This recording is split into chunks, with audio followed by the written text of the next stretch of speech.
Hi, garden friend. There are a few gardening lessons I wish I would have learned years ago. They would have saved me time, money, and a whole lot of work. Today I'm sharing the biggest ones, so hopefully you can avoid making the same mistakes in your garden. So let's go, shall we? Hi, I'm Sally, and after more than 30 years as a master gardener, I've learned that some of the best gardening lessons come from experience. The very first one is choosing the right plant for the right place. Now, you may have heard this term before. I think I've mentioned it in a couple of my videos.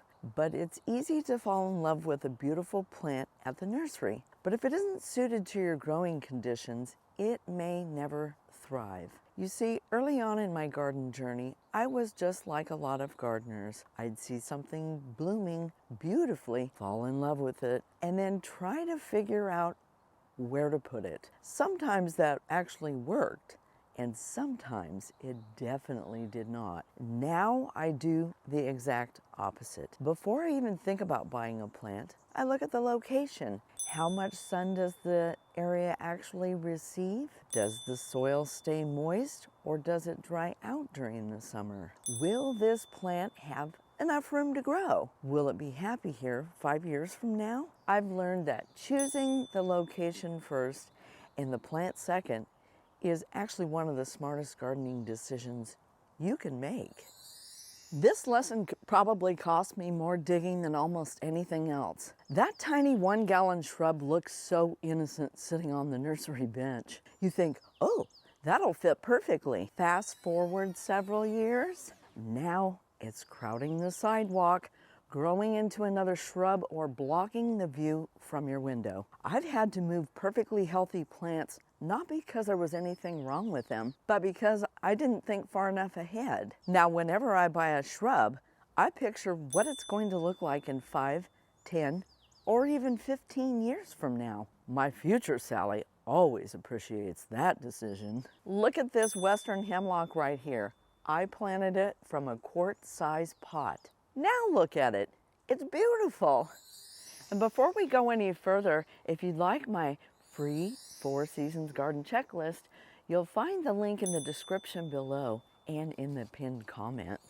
Read the plant tag. I know this sounds simple, but honestly, these little plant tags are packed with information. Years ago, I sometimes bought plants because they were simply beautiful. Now, I never skip reading the plant tag. It gives the height, width, sun requirements, water needs, hardiness zone, bloom time. Those 30 seconds at the nursery can save years of disappointment. Don't forget to read your plant tag.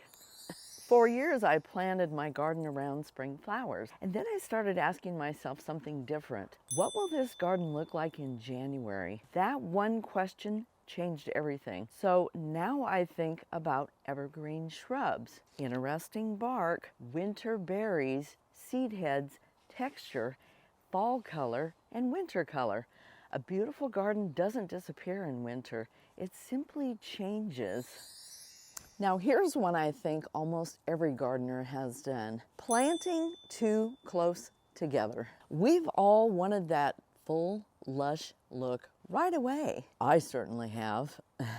But gardens teach us patience. When plants have enough room, they develop stronger root systems, better air circulation, and require much less maintenance. Sometimes the hardest part of gardening is waiting, but it almost always pays off. That's why your plant tags are so important. On the back of your plant tag, you'll see most of the information that you're going to need to know. And on the front, it should show where it requires shade, part sun, or full sun. Either way, don't forget to look at your plant tag and look at the mature size of the plant. Don't plant your plants too close together. This may be the lesson that made the biggest difference in how my garden looks. Years ago, I wanted one of every plant. While each one was beautiful on its own, the garden did not feel connected. Then I learned about rhythm and repetition. You see, when you repeat the same plant or even the same color or shape throughout your landscape, your eye naturally flows through the garden. So instead of looking busy, everything starts to feel peaceful and intentional. Now, this is one of those design principles that's easy to understand once you see it. Rhythm and repetition. One lesson I wish I'd learned or understood much earlier is that healthy plants start with healthy soil. When I first started gardening, I spent most of my money on plants. I thought if I bought the prettiest plants, I'd have a beautiful garden. Over time, I realized that even the best plants will struggle if the soil isn't giving them what they need. Now, before I plant anything, I pay attention to the soil. Does it drain well? Does it hold too much water?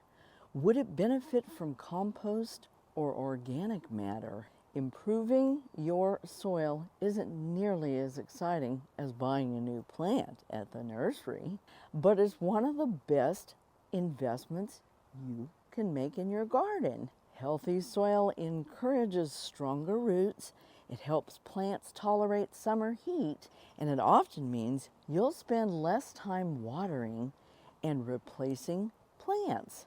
The wonderful thing is that soil gets better over time. So every time you add compost or organic matter, you're actually investing not just in this year's garden, but in the years to come. It's one of those lessons that doesn't seem very exciting when you're starting out.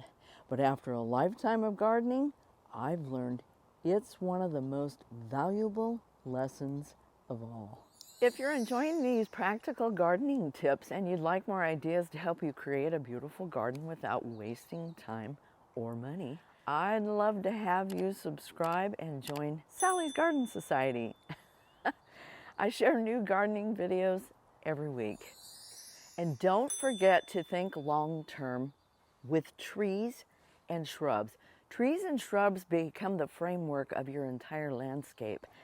And when they're small, it's hard to imagine how much space they're eventually going to occupy. One thing I ask myself now, what will this tree look like when it's fully mature? Will it shade another planting bed? Will it block a pathway? Will I still love it 20 years from now? Thinking long term has completely changed the way that I garden. Now, this beautiful western hemlock, I started from a quart pot. And look at it now. I could have chosen a different area to put it in my landscape. However, I still think it's beautiful. And here's today's garden tip of the day. Before you dig the hole, place the plant where you think it belongs and leave it there for a day or two. Walk by it in the morning, look at it in the afternoon. View it from inside your house. If it's near a window, you'll often discover a better location before you've done any work at all. I hope these garden lessons saved you a little time, money, and frustrations. I've made every single one of these mistakes myself. And the wonderful thing about gardening is that we never stop learning. If you'd like even more practical ways to garden smarter and save money, click on this video right here. It pairs perfectly with today's video, and I think you'll pick up several more ideas that you can put to use right away. I hope you've been inspired today. I hope you're having a great gardening day, and I'll catch you in the next one.